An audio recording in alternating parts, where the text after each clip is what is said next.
Kriza institucionale në Kosovë ka hyrë në muajin e 4, ndërsa kuvendi ende nuk është konstituar.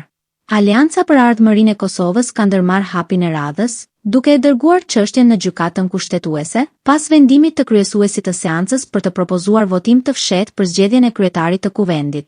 Me nënshkrimet e deputetëve të Aleancës, të LDK dhe të PDK, e kemi dërguar në gjykatën kushtetuese për interpretim ndryshimin e votimit për kryeparlamentarin, po mendojmë se po zhvlerësohet vlera e kuvendit të Kosovës.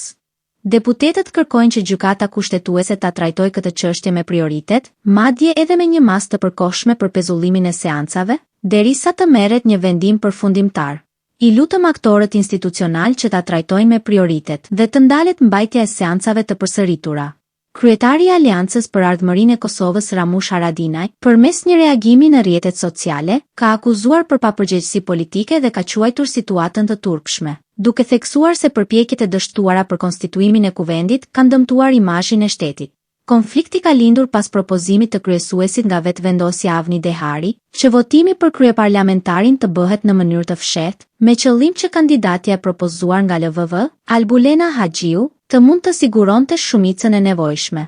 Kjo u kundërshtua nga PDK, LDK, AAK dhe Lista Serbe, që e konsideruan veprimin si shkelje të rregullores dhe kushtetutës. Ndërkohë, pa konstituimin e kuvendit, nuk mund të formohet as qeveria e re, duke e lënë vendin në një ngërç të zgjatur institucional.